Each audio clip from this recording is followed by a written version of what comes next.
Every few years, the American Geriatrics Society updates a list of medications that can be bad for people as they age.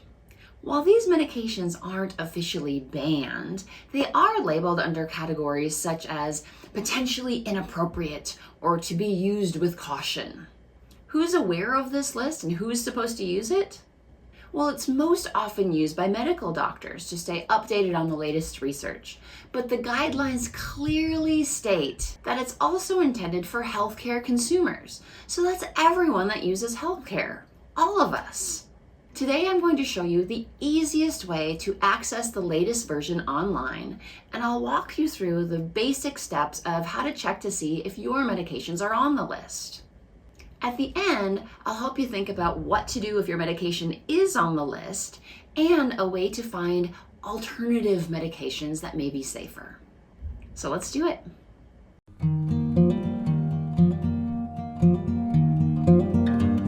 So some people who watch the channel are upset that I'm talking about medications. You're not a primary care doctor and you don't prescribe medications, so you can't talk about them. Well, it's true. I'm not a primary care doctor and I don't prescribe medications. But here's the idea.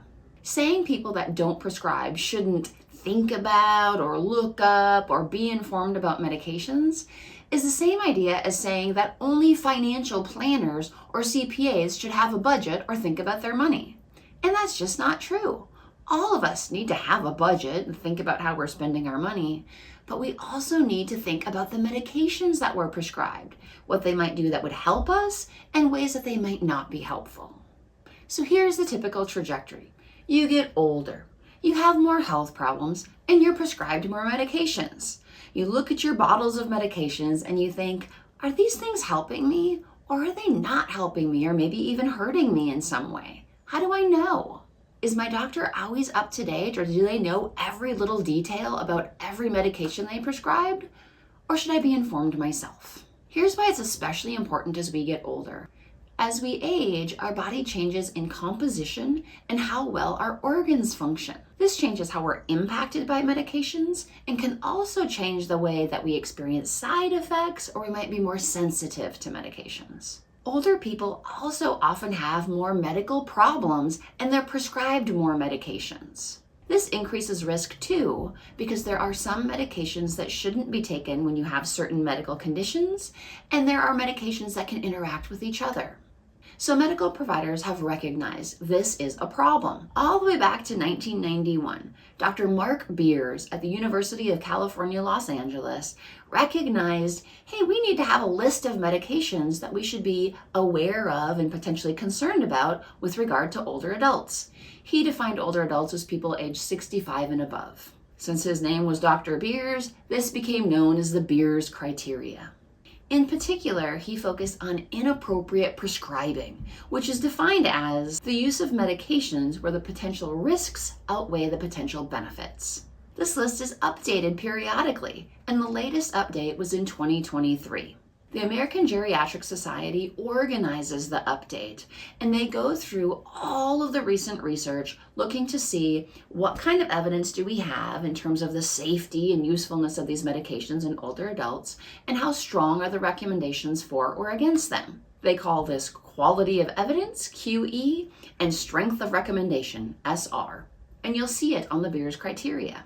The Beers criteria breaks concerns about medication down into 5 different categories. The first category is medications that could be considered potentially inappropriate for use with people who are older. The second category are medications that could be potentially inappropriate for patients who have specific syndromes or conditions. The third category are medications that should be used with caution. The fourth category is potentially inappropriate drug-to-drug interactions, how they impact each other. And the fifth category is medications that we should be thoughtful about and potentially adjust the dosing of depending on how well your kidneys function. And in case you haven't been thinking about your kidneys lately, they're really important for filtering out waste and leftovers from medications to make sure that when the medication has been used in your body, so it doesn't continue to build up and potentially cause more problems. Back in 1991, when Dr. Beers made the first list, there was no way for us to access it. It wasn't on the internet. but now it is, and so we can. The American Geriatrics Society has the whole article online. Here's how it was developed, here's all of the ideas. It's available for free, and I'll put the link below.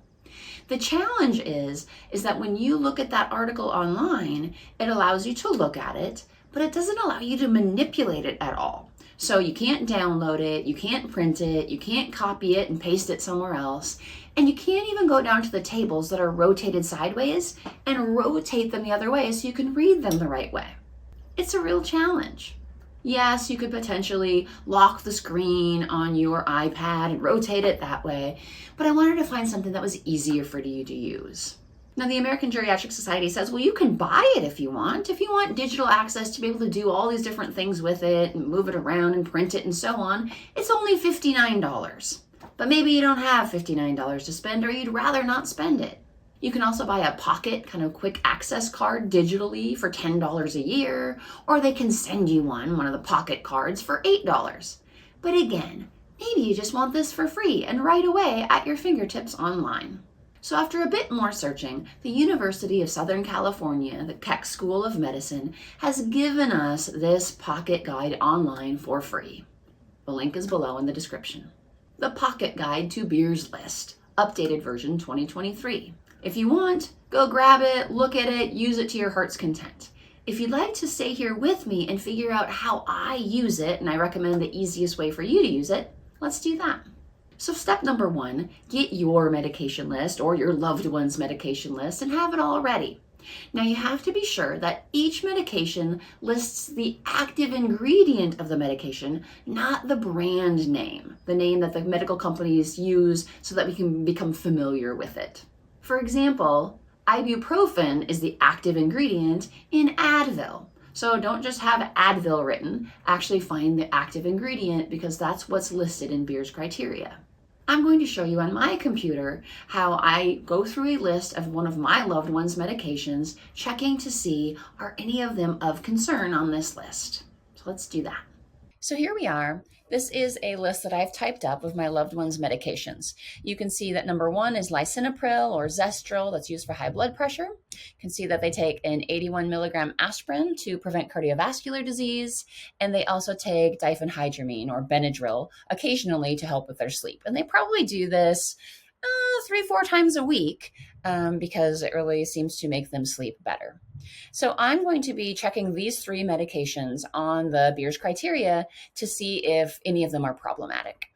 So here you can see that I've brought up the Pocket Guide to the 2023 American Geriatrics Society Beer's criteria. And as I said, this link here on my computer is listed below in the description for you to be able to click on and use yourself.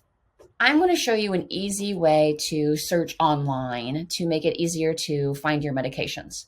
If you don't like that idea at all, if searching online, if looking at this online is really irritating or frustrating or difficult for you, you could print it off. Right over here is a print function. You hit that, you pick your destination printer, and it will print it for you. If you do that, you're able to slowly and carefully go through all of the information and highlight any medications that might be on there. So that's one way that you can do this.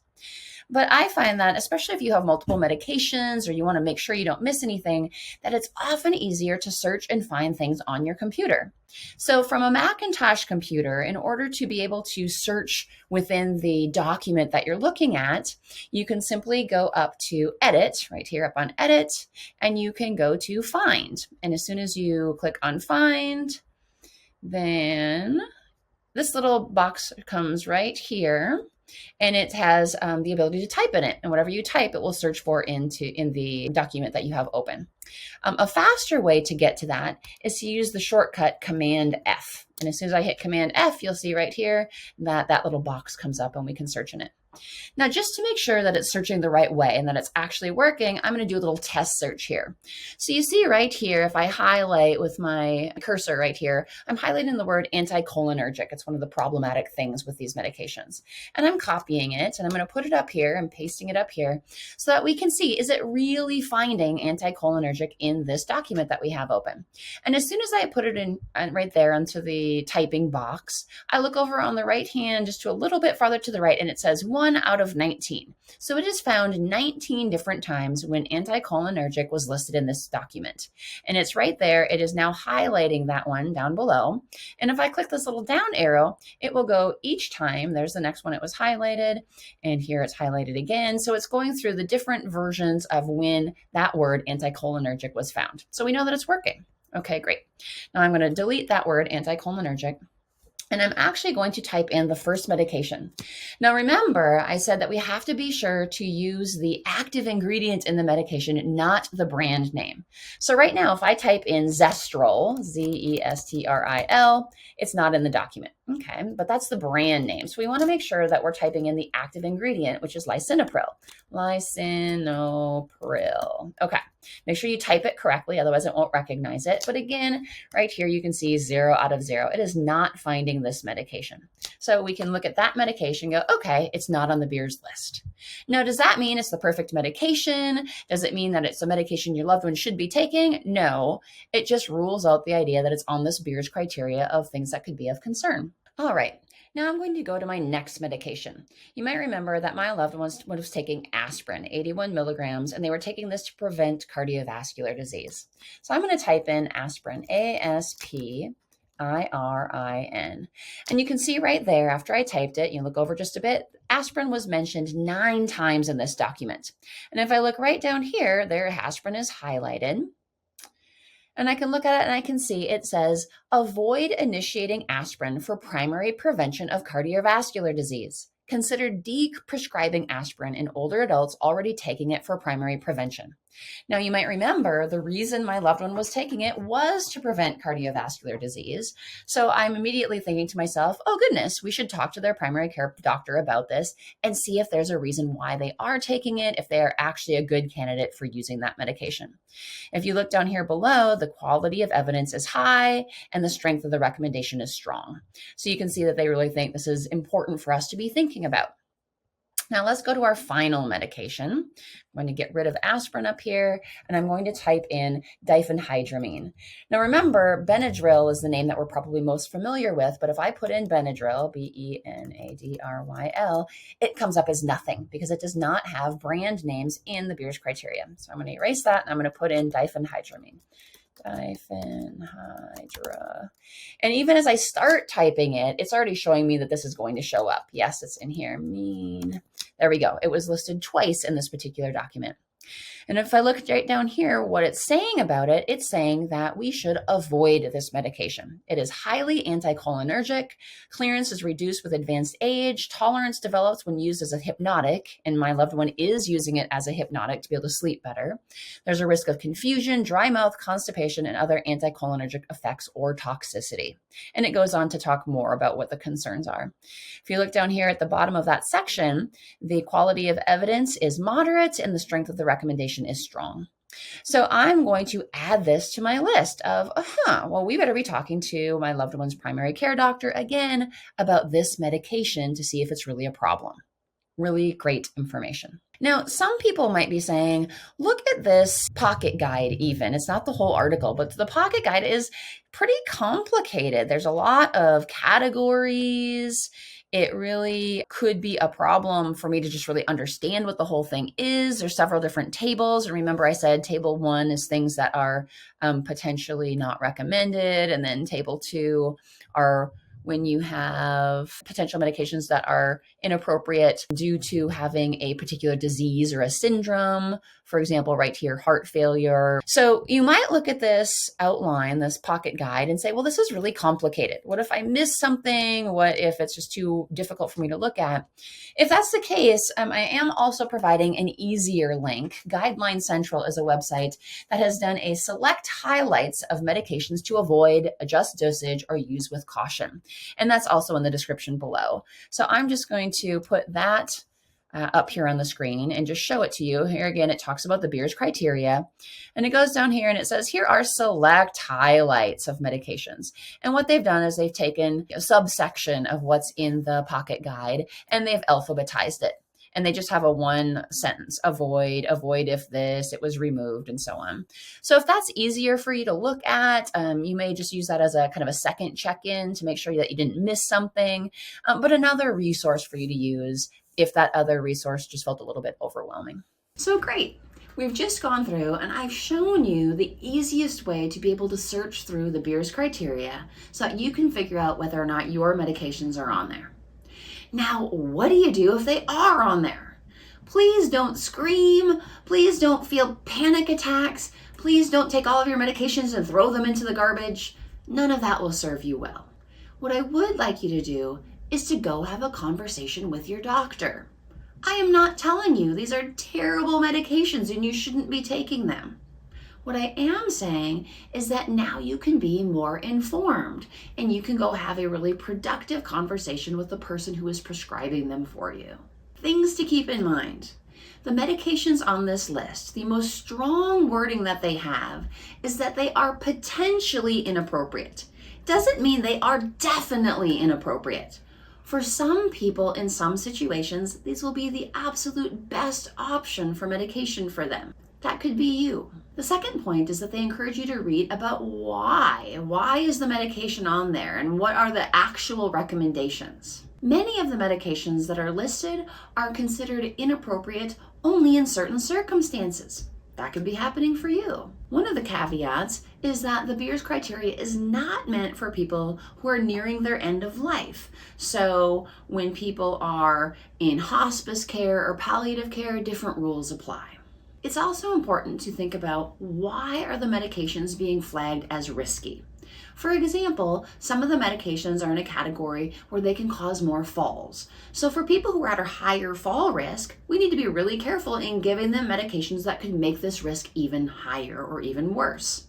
If your fall risk is low and we're aware of that danger, but the medication benefits still outweigh the potential increase in fall risk, it might be the right medication for that person.